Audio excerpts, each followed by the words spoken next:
Olá pessoal, damos início à nossa aula sobre a questão religiosa. A religião é uma relação que todo ser humano, vários povos em diferentes épocas e lugares tiveram essa experiência da relação com o sagrado. Então, depois que nós vimos sobre a questão da atividade cultural, o trabalho, a, as relações, as divisões do trabalho, a organização social em torno do trabalho e as simbologias que envolvem isso, que são todas as ações de intervenção na natureza, que nós chamamos de atividades culturais, nós falamos muito da questão da sobrevivência, de produzir artefatos, se organizar na sociedade para trocar os bens que sobram, que é o comércio, assim por diante. Nós temos agora então a questão da religião como uma atividade cultural, uma das mais antigas que nós conhecemos. Então, começa assim uma reflexão dizendo que tudo aquilo que a gente observa na natureza que foge do nosso controle, e por outro lado nós temos consciência de que nós nascemos, então nós vemos as outras pessoas, nós temos uma consciência do passado, a gente tem memória, portanto tem uma relação com o tempo, o passado, também nós prospectamos e visualizamos que nós teremos futuro. Só que as pessoas do passado morreram, portanto, nós também vamos morrer. O que será seremos nós depois da morte? Então essa questão daquilo, da realidade exterior que foge do nosso controle, das explicações mais profundas e também das questões pós-morte levaram a pessoa a ter a desenvolver o aspecto religioso como um princípio de tentar explicar, entender e dar sentido à vida. Então a natureza das coisas nos aparece muito ameaçadoras, né? E as coisas acontecem independentes da nossa vontade, né? E aí a gente começa a trabalhar com a ideia de que existem divindades superiores. Há poderes que nós não sabemos que justificam isso, explicam isso, né? Nós temos também, como já falei, a experiência do tempo, a memória da experiência do tempo. O trabalho que modifica as coisas e garante o futuro, porque o trabalho é que produz alimento, artefato, relações, ganha dinheiro para o futuro. Então a gente tem a relação do tempo, também sabemos que o trabalho garante o nosso futuro, pelo menos pretende-se nesse sentido. A memória é um elemento importante disso para entender que o tempo, o trabalho, as coisas que acontecem, criam uma identidade pessoal. O trabalho é futuro, a memória é passado. Nós temos então uma consciência da relação com o ausente, o passado lembrado e o futuro esperado.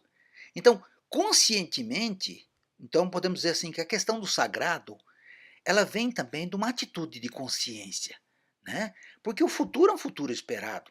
Se eu trabalhar mais e conseguir armazenar mais alimentos, o meu futuro, do ponto de vista de alimentos, está garantido, pelo menos por um tempo. Mas essa relação do futuro esperado também vai além. E depois da morte? Tem um futuro esperado também. Então, as coisas surgem, desaparecem. E assim, então temos essa relação com as coisas do passado, do presente e do futuro. Um filósofo dizia o seguinte, que o animal acaba, o homem morre. Qual a diferença entre acabar e morrer? É que o homem tem consciência do tempo, tem construção de vida e vai deixar uma memória, inclusive, né? Então, como a gente não morre, a gente, com nossos queridos que morrem, a gente faz uma relação para manter o presente, numa lembrança, numa fotografia, num memorial, num busto na praça, as coisas da vida, né? Agora a gente sabe que também vai deixar filmes, imagens, até relações que as redes sociais nos dão, para trabalhar a ausência daquela pessoa querida em carne e osso. Mas a gente vai dar uma presentificação dessa ausência. Então, a gente faz, para se despedir, os atos fúnebres nessa perspectiva de um futuro melhor para quem morreu. Então, a crença numa divindade, primeiro, numa força superior que dá sentido às coisas que nós não conseguimos explicar e entender, as forças da natureza e tudo mais. Junto com a questão da vida, uma outra vida após a morte, de diferentes interpretações, é o núcleo da religiosidade e dá essa relação nossa com a experiência com o sagrado, né? O que é o sagrado, então? A gente divide o mundo em duas coisas: aquele que é natural, aquilo que nós nos relacionamos com ele, portanto produzimos cultura, se relacionando com o natural, mas a gente também acredita num sobrenatural, numa potência para além das coisas naturais, né? Então, o sagrado, a gente, para juntar o sagrado, a gente faz uma religação, uma religião, que é um religar, é uma vinculação. Une e rompe o natural, que é o sobrenatural, mas pela religião a gente vai estabelecer esses laços. Mas o sagrado, portanto, se tem um laço, é um laço secreto que atua magicamente, né? Como é que a força da semente se transforma em árvore, né? Como surgiu a Terra, como surgiu a Via Láctea. Então, existe alguma tentativa de estabelecer que existe uma atuação encantadora, uma atuação mágica, através de laços secretos, que a gente não sabe explicar, que justificam isso. Então, esse sobrenatural, de alguma forma se enlaça conosco, né? Então, para trabalhar essa questão do sagrado, aquilo que é sagrado, né, nós usamos palavras Deus, palavra Cristo, né, no candomblé orixás, assim por diante. Então, algumas tribos, alguns povos têm como Mana, Orenda, Tunpa, Quadus, Heren. Esses últimos dois são usados muito pelos judeus para dar esse sentido do sagrado. Então, esse sagrado, ele tem uma relação conosco que às vezes a gente suscita para nós amor, às vezes, ódio, porque não cumpriu aquilo que a gente pediu, também um respeito feito do temor. A gente não sabe o que vai acontecer, a gente respeita essa divindade, né, superior. O ser humano respeita isso, né? Tem uma relação de qualidade. Ele é superior a nós, sabe tudo, dá medo, pode se vingar. Eu tenho que adorar, mas eu gosto quando as coisas acontecem porque eu acho que é a atuação dele. Então é uma relação de qualidade com ele, né? E assim nós separamos aquilo que é da nossa vida do dia a dia, a nossa relação cultural e com o meio natural, com aquilo que é cultural com o meio sobrenatural. Então aquilo que é da natureza e da nossa cultura no dia a dia, do cotidiano, é profano. O sagrado, a gente se relaciona com essa divindade. E às vezes em alguns lugares específicos e em tempos específicos. Quando algo extraordinário acontece, que a gente atribui ao divino, nós chamamos de milagre, que é esse encantamento superior, né? A mudança em alguma coisa que a gente quer.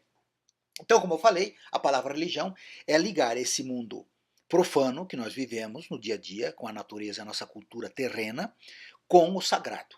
Então, religar. Então, como é que nós fazemos essa união entre o divino e o profano, o sagrado e o profano? Então, a religião tem essa função. Tem um lugar, um santuário, a igreja, templo, cidades sagradas, rios sagrados, árvores sagradas. Então, é um lugar, né, um santuário, e também liga ao passado, sempre com narrativas, né? Então, o lugar, sobretudo, é uma aldeia, uma terra prometida. Às vezes a gente separa um espaço comum, que era profano, mas por algum motivo a gente transforma aquilo em sagrado. Como está na Bíblia, que Simão era um apóstolo de Jesus Cristo e Jesus falou: olha, você vai chamar a pedra agora, Petros. Isso, como uma pedra forte, vai ser erguido um templo, uma igreja. Então, Simão vira Petros, né, no sentido de que vai escolher um lugar e vai criar uma igreja de pessoas que professam a mesma fé. Então, também aqui nós temos uma imagem dos hebreus, né, dos judeus, que trabalho muito essa ideia de que essa religação através de uma arca de aliança, de um aliançamento, né? Que é uma urna de ouro, que tinha as regras e tudo mais, que nós vamos analisar um pouquinho para adiante, que todas as religiões têm suas regras, suas leis divinas, né? Então, é uma arca, é uma relação. Deus estabeleceu uma relação conosco. Várias tribos, vários povos têm essa mesma ideia da religação entre o profano e o sagrado, né? A ligação, esse vínculo, né? Então a religião dá ao espaço sagrado qualidades culturais diferentes do natural, bem diferente do natural. Então uma igreja é uma construção de argamassa, tijolos e tudo mais, mas ali tem figuras, tem rituais, então não é um lugar de morar, um lugar de fazer festa, é um lugar da gente dormir, por exemplo, né? É um lugar de respeito, tem certas regras e tudo mais, né? Isso vale para todas as religiões. Então, as religiões também trabalham com a narrativa de origem, porque o passado é um passado sagrado. Então, a origem dos seres começou lá com a questão do mito, lá na Grécia, para tentar explicar.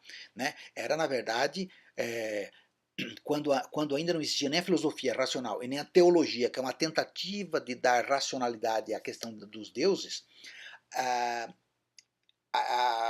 vai trabalhar. Naquela época, quando não existia nem a filosofia nem a teologia, os deuses tinham começo, meio e fim.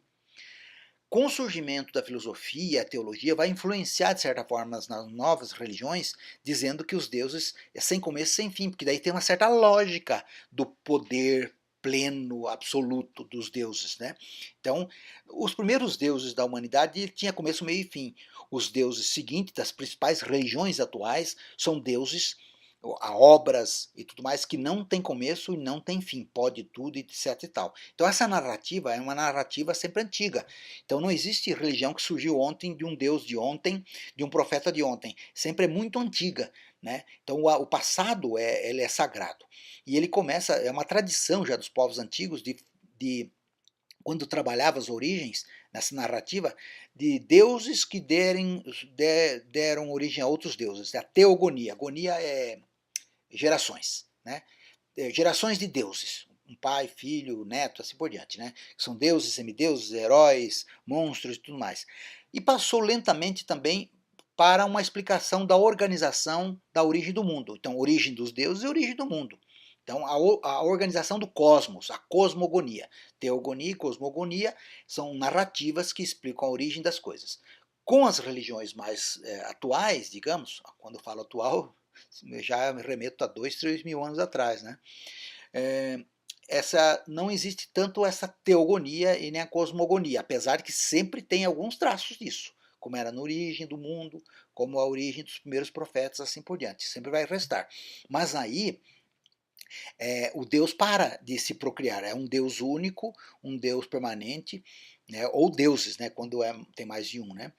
Então sempre é uma narrativa do tempo sagrado, e em contraponto ao mundo atual profano, que precisa ser tornado cada vez mais sagrado para a gente ganhar a vida eterna, etc, etc. Né? Então, religião significa que a gente não se dirige ao intelecto, se dirige à crença, à fé, à confiança naquela informação. Né? Se uma determinada religião prega que, segundo a narrativa, Deus fez a terra assim e tal, etc. Então, eu não espero que as pessoas tenham explicações racionais. É a fé naquela narrativa faz com que nós tenhamos uma religião. Então, a primeira noção filosófica, religião não se dirige ao intelecto, se dirige ao coração. Apesar que vai ter uma tentativa, e é bem verdade, que se estuda para transformar. Quanto mais inteligível, melhor, sem perder a crença. Sem perder a crença. Né? Então, sempre depende da fé da pessoa e do respeito para com os deuses. A piedade, né? A piedade de quem sofreu, a piedade de quem se foi, né? A piedade, ou Deus tem piedade da gente, ou a gente tem piedade do sofrimento dos deuses para nos dar uma boa vida, criar o mundo e tudo mais. Então, a crença e a piedade. Né? Então, a tentativa de fazer com que a gente entenda um pouco melhor como é que funciona a religião e os deuses, as explicações dos deuses, é a teologia, que é uma disciplina que não podemos dizer o que é exatamente uma ciência, mas é sempre uma tentativa de racionalizar o máximo possível o entendimento das coisas divinas sem perder a fé. Ok? Então, toda religião tem ritos. Ritos é uma forma de você, por gestos, por palavras, lembrar a narrativa. Olha, aconteceu isso no passado, vamos relembrar agora, vamos fazer um teatrinho para lembrar. Todas as religiões têm isso. Né? Tem objetos, tem gestos, tem palavras, para ligar as pessoas ao mundo profano com o mundo sagrado. Né? Fazer essa ligação. Então o rito faz isso, liga ao passado num tempo passado sagrado, suas narrativas, seus objetos, num lugar específico, também sagrado agora, né, junto ao profano, para agradar e pedir bênçãos para Deus e tudo para os deuses, ou Deus, né? E sempre se repete os acontecimentos essenciais e gestos. repete às vezes individualmente uma vez, mas para toda a comunidade todo mundo tem que passar por aquilo. Por exemplo, o batismo. Se repete, mas não para a mesma pessoa, mas todo mundo acompanha. Rememora o passado e com isso apaga, né, acaba abolindo a distância com o presente. Tem vários objetos sagrados, né? Sempre pega um objeto profano e dá um sentido sagrado, né? Então nós temos na parte superior aqui o Torá, né, dos hebreus. Embaixo, na religião hindu, a vaca é sagrada, tem ali uma mulher se dirigindo piedosamente à vaca, porque a vaca é um objeto sagrado, mandado pelos deuses, tem várias funções e tudo mais, né?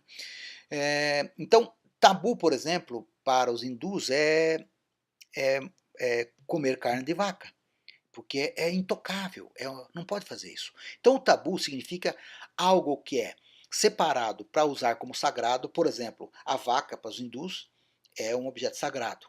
Então fazer qualquer coisa que atenta contra ela não pode. Você tratar ela bem pode, portanto a vaca é um tabu. O pão e vinho consagrado, pelos cristãos, sobretudo os católicos e os ortodoxos, o pão e vinho, que é a rememoração de uma ceia de Cristo com seus seguidores, você não pode profanar e jogar fora. Você tem que trabalhar aquilo conforme manda a cerimônia, beber moderadamente e comer também de forma respeitosa. Os pergaminhos judaicos, como eu falei, também tem que ser respeitado, guardado em lugar seguro, né? Tem que ser tomado na mão de maneira adequada, tem todo um gesto, um procedimento que dá ao sagrado. Os africanos têm o costume de pegar determinadas pedras e transformá-las como se fossem dádivas divinas. Os romanos antigos separavam algumas crianças mulheres para que ficassem virgens, estudando, recitando versos, as vestais romanas, no sentido de que elas seriam um elemento sagrado que ligaria os deuses ao mundo profano, né? Então os tabus são os elementos purificados, mas assim como eu falei também, tem elementos que são impuros, né? O que é purificado você não pode tocar, você não pode mexer, você não pode usar de maneira inadequada. Os impuros, por muito tempo se dizia que a mulher menstruada é impura, podia danificar a plantação, a colheita. Tem várias religiões, como por exemplo a islâmica e a religião judaica, a carne de porco é proibido, é um tabu. Então, os tabus se referem aos objetos intocados ou afastados, que às vezes podem ser retomados, mas somente em cerimônias religiosas, alguns purificados e outros são considerados impuros, que devem ser afastados de maneira definitiva. Também as religiões trabalham com a ideia de lei divina, né? Como nos 10 mandamentos para os judeus, cristãos e islâmicos, né? E é uma forma dos deuses se manifestarem, né? É uma vontade divina que as pessoas tomam conhecimento. E como é que se chega às leis divinas para nós? De duas formas: usando intermediários, né? São profetas, oráculos, que de alguma forma tiveram essa informação dos deuses, e são relembrados de tempos em tempos nas cerimônias religiosas, pelos rituais, né? Lembrando que as pessoas têm que seguir aquelas leis, senão terá castigos, e também tem lá as regras que como é que você pode, quando você cometer uma falha, você não seguiu aquelas leis, como é que você pode se redimir. A redenção a uma falha perante aquelas leis divinas. Uma outra forma também é diretamente a pessoa. A pessoa, como indivíduo, pode se esforçar para entrar em contato com o divino. Então, daí não precisa de intermediários, não precisa nem de livros sagrados, só um livro para dizer como é que você chega ao êxtase místico, né? Precisa fazer um treinamento especial do intelecto, tem que ter um profundo conhecimento pessoal, ele não se transfere para outra pessoa. Então, os hindus, as religiões orientais trabalham muito isso. Você se liga a Deus não através de um livro sagrado, nem através de um intermediário. Você se liga pessoalmente, individualmente a Deus, e de Deus você recebe a orientação para você viver melhor. Então são duas formas de se relacionar com as leis divinas: por intermediários, profetas e oráculos, ou diretamente pela iluminação individual ou êxtase místico, né? Então, baseado nessa questão dos intermediários, nós temos religiões reveladas. Ao contrário das extáticas, são aquelas do êxtase místico, que você mesmo encontra Deus. As reveladas, aquelas que têm os livros sagrados que transmitem essas revelações que algum profeta no passado teve. Então, essa revelação é uma manifestação da verdade, uma uma coisa que vem de fora, se manifesta com esplendor, o poder da verdade, do grego aletheia, como iluminação. Não se questiona, essa manifestação da verdade, né, vem pela iluminação individual ou pelo êxtase místico. Agora, a verdade, portanto, elétea, é aquela que a pessoa concorda individualmente, que não precisa alguém explicar. E a revelação, o emuná, da vontade, é assim seja, que alguém falou, olha, que assim se cumpra, que assim aconteça. É a revelação de Deus por intermediários, como no caso do judaísmo, Moisés, no islamismo ah, foi Maomé, né? E outros profetas e oráculos, né? É, é, então, as duas modalidades, a revelação e a iluminação, né? Ela é a forma que, como já falei, nós entramos em contato com as leis divinas.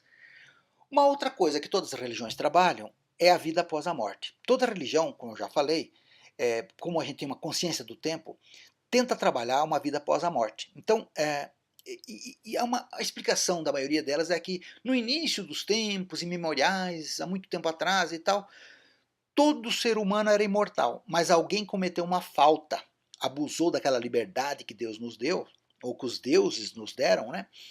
E aí, de repente, a gente começou a morrer. Então a gente precisa retomar, se religar para retornar à imortalidade.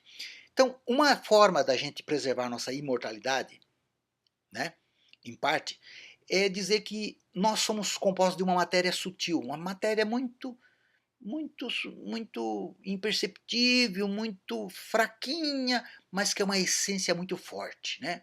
Então, quando a gente morre, a gente vai se incorporar ao corpo de outra pessoa, de outro animal, para viver de novo, para ir melhorando de tempos em tempos, né? A chamada reencarnação. Ou em animal ou em pessoas. Tem algumas religiões que dizem que se só reencarna em outra pessoa, e outros dizem que a gente se reencarna em animais. Um outro tipo de religião que temos também é aquela que diz que o corpo é mortal, mas nós temos uma parte do nosso corpo que é imortal, né? Então nós somos dual, né? Quem tem a matéria sutil, nós somos uma só. Sobra a matéria sutil. E outros dizem que nós somos dual. Então que nosso corpo se vai embora, nunca mais volta.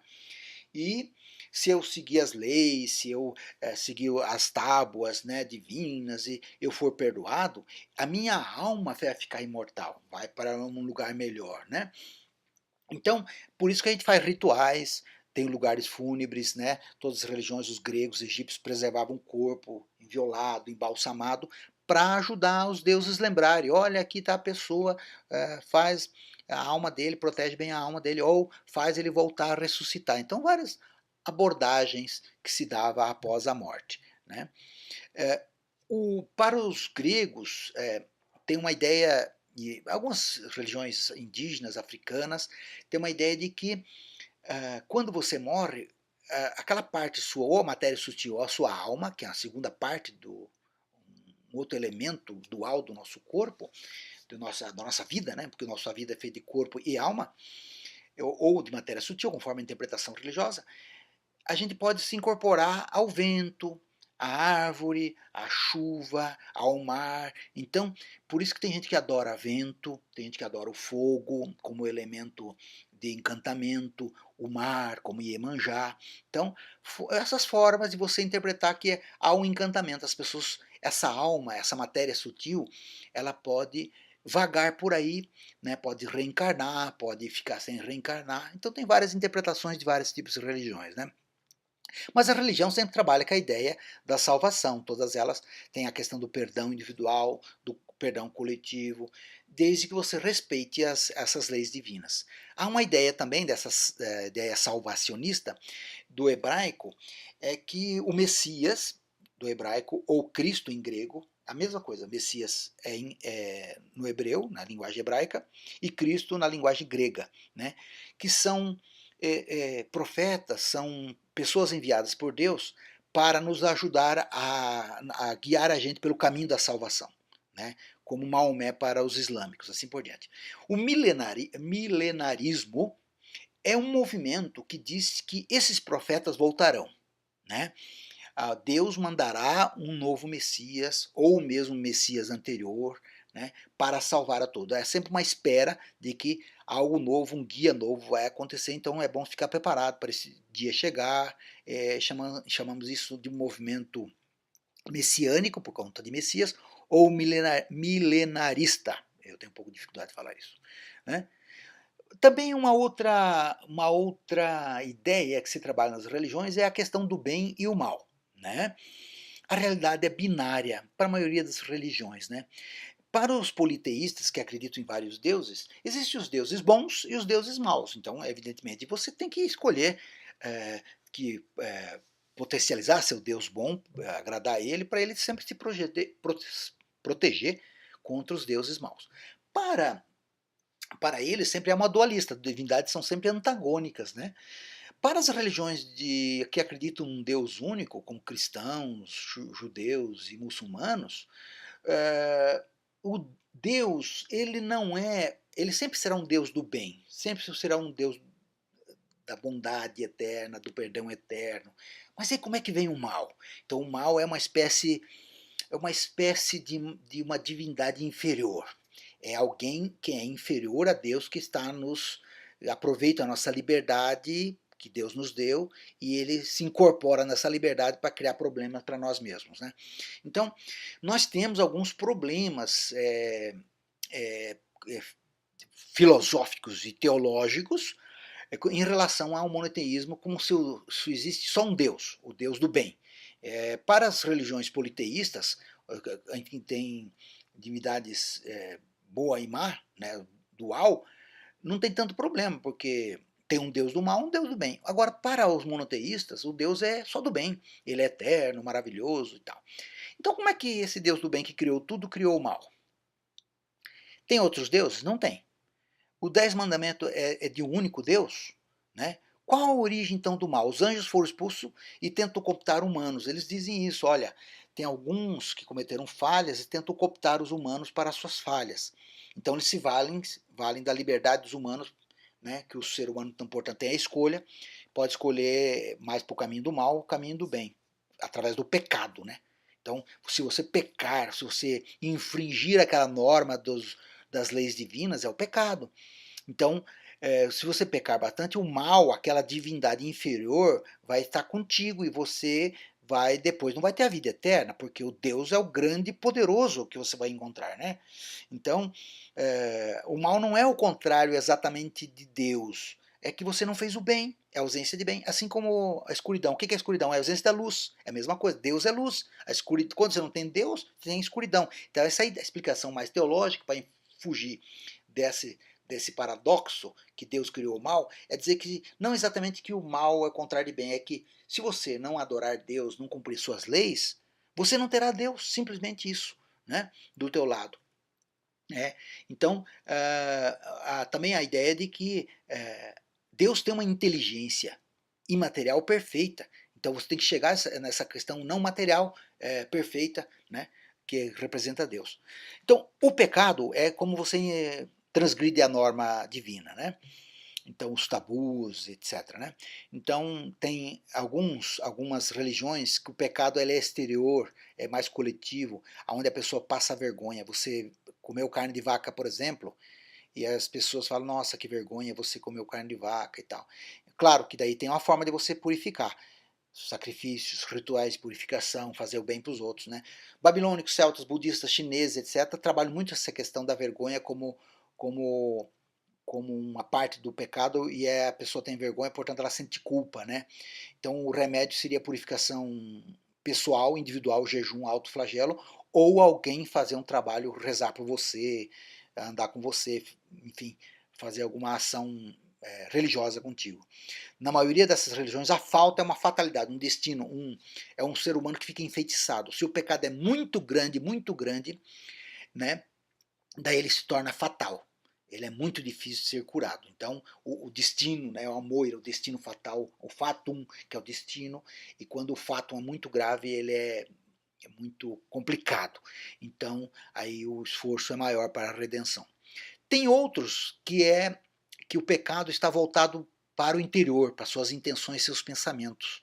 Então, essa relação tem que se trabalhar o espírito do ser humano para com o espírito de Deus. Então, o pecado que se manifesta, pode se manifestar num ato externo. Por exemplo, se eu tenho muita raiva, vou lá e machuco alguém. Então eu brigo com alguém, com muita raiva. Então começou com minha intenção, a minha raiva que eu não controlei, e o ato externo.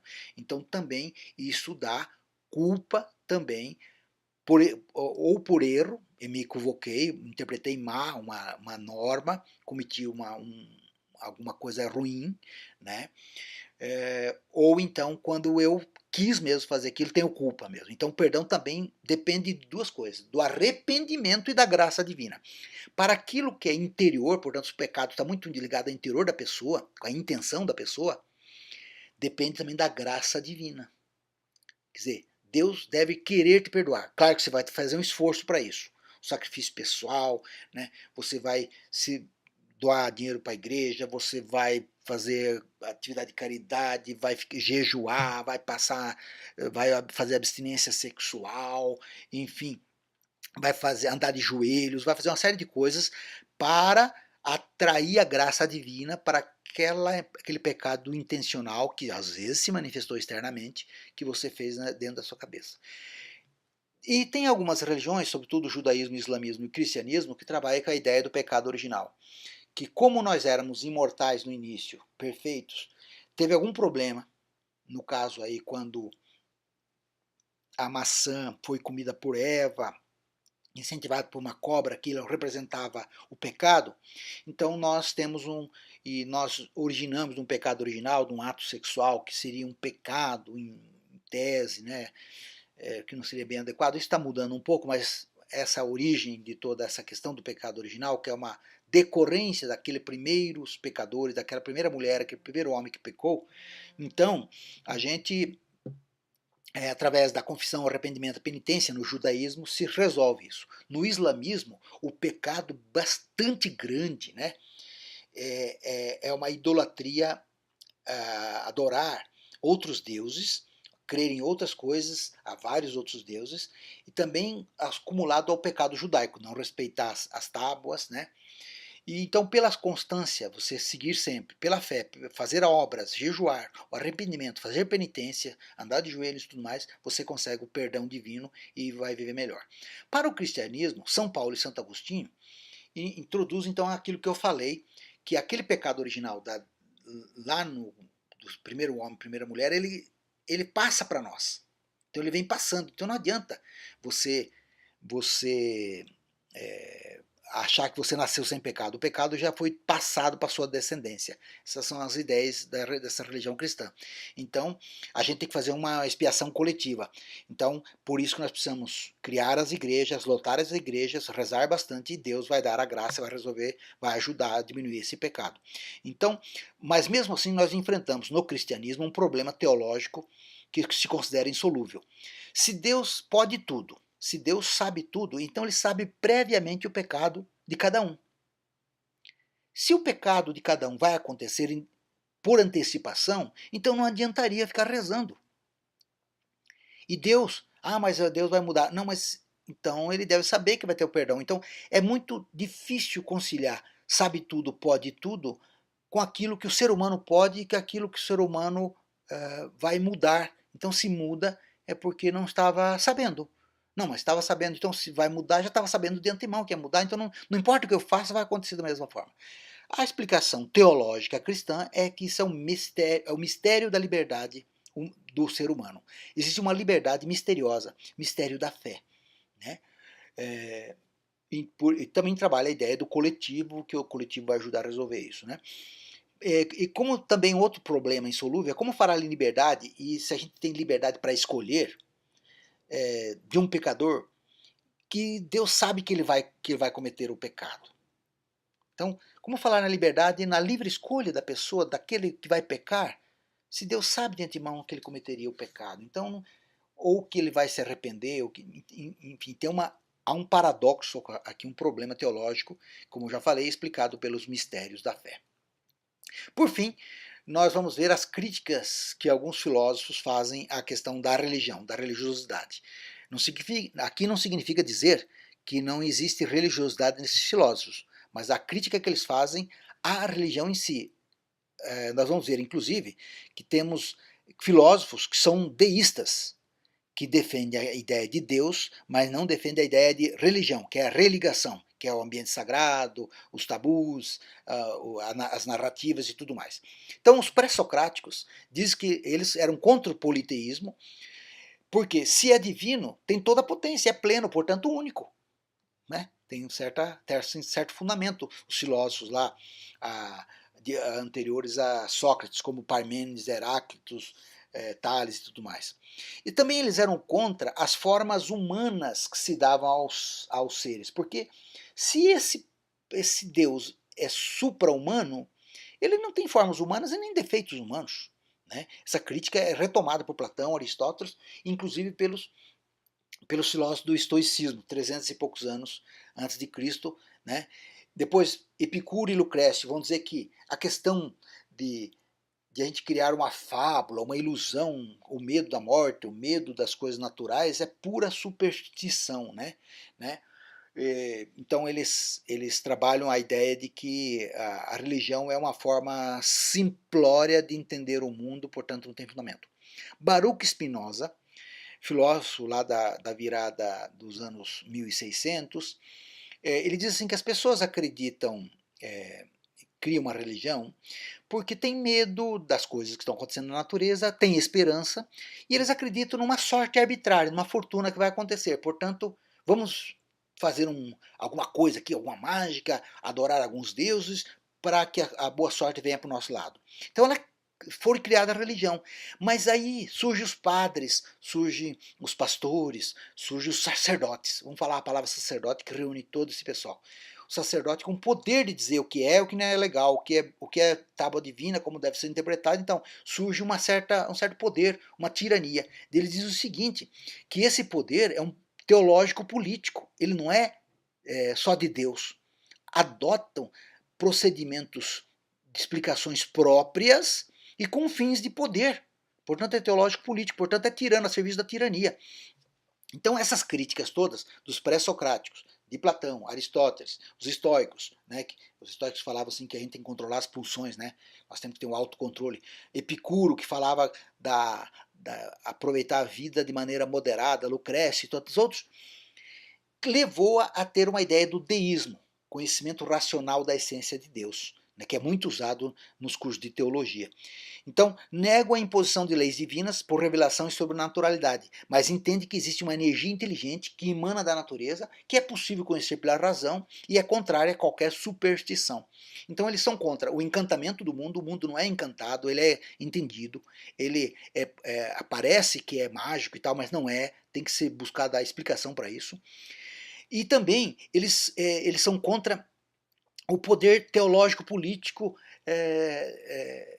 dos sacerdotes, dos bispos, das hierarquias, das instituições que adotam a religião como representante de Deus na Terra.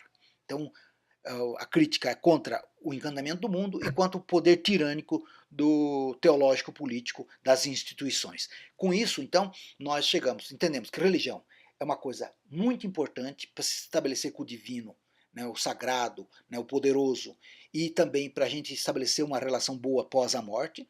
E também as críticas levou a gente a pensar que é possível filosofar sobre Deus, ou deuses, uma essência poderosa, né, que está ligado à natureza, que é chamado deísmo. Falou, gente, até a próxima oportunidade.